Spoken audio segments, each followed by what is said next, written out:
bumili ako ng mga bossing. Ito pala hindi ko pinutol. So, tignan niyo yung view mga bossing. Kanan, kaliwa, harap.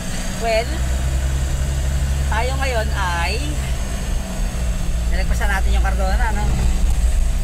Tayo ngayon ay nasa Morong na. Ay yung San Roque sa ring-ring. Para sa mga taga Morong at taga Cardona, alam niyo ibig sabihin.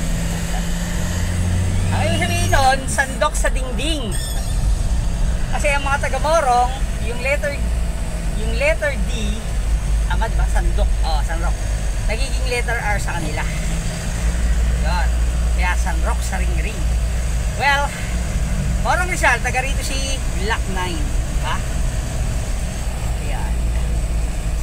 I remember dito sa highway na to. Dati nakangari-ngari na kami rito. Nahuli kami isang beses. Ayan, yun yung highway na yan. Yan yan pakaliwa. Kaya may daan dyan. Kaso hindi ko nakabisado ngayon. Papaakit yun, tapos kakanan. Kaya mo na. I-enjoy lang naman tayo rito sa biyahe. Yan, ito na po ang Morong Rizal.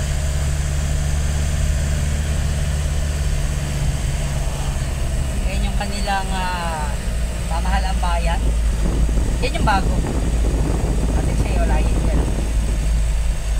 Ayan. Tapos yung Jollibee, lumipat na sa kanan, mas malaki. Yung dating location ng Jollibee is Chowking na ngayon.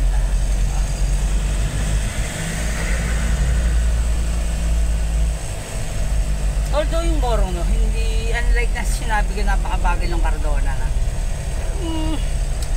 Halos wala din pinagbago. May mga nadagdag lang na yun nga, yung Jollibee nalipat. Nagkaroon sa 7-Eleven dito. Yan, nagkaroon ng Rusi. Ayun, yung lumang simbahan, doon bininyagan si Lady. Yan. Diba? Saya ng Morong, ano. Pero syempre mas malaking mas malaking bayan to compare mo sa Cardona. Ang Cardona kasi may mga lugar pa yan na parang e-sport.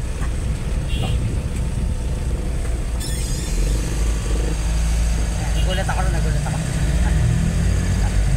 Hindi na ako nakapagkambyo.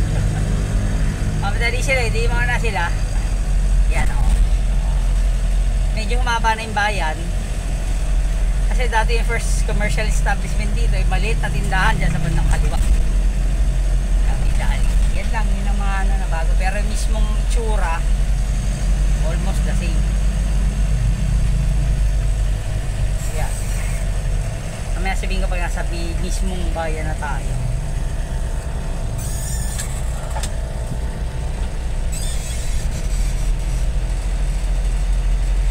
Diba dito may Jollibee, may Chowking.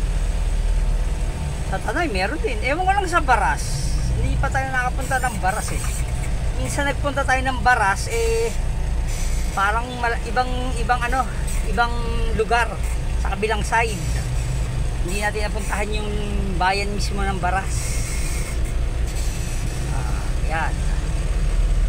Sintulay. Yan Tapos yan yung Yamaha, yan pa rin. Diyan ko kinuha yung ko dati, Yamaha X1. Tapos yung dating pwesto ko ng home shop dito rin. Nandun pa rin yung area na yun, yung commercial establishment na yun. Nandiyan pa rin siya. Parang lumipat na Yamaha, yun yung dati. Lumipat siya. Naglagpas lang ng tulay yun yung lumang Yamaha. Ayan yan ang Morong Rizal. Okay.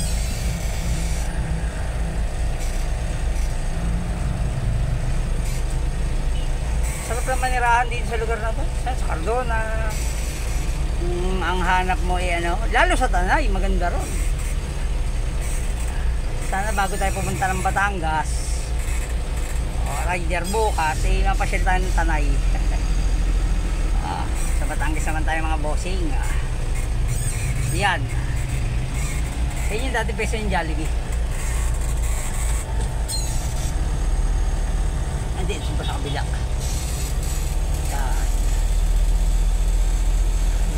dati pa, yan na rin yun. Yan, Chowking, yan yung dating Jollibee. Diba? So, yun lang. Pulawin din. Pero anyway mga bossing, ano pang gagawin natin? Update na lang tayo mamaya. Pag nasa Teresa naman tayo. Inikot natin, ano pang gagawin natin? Let's rock and roll.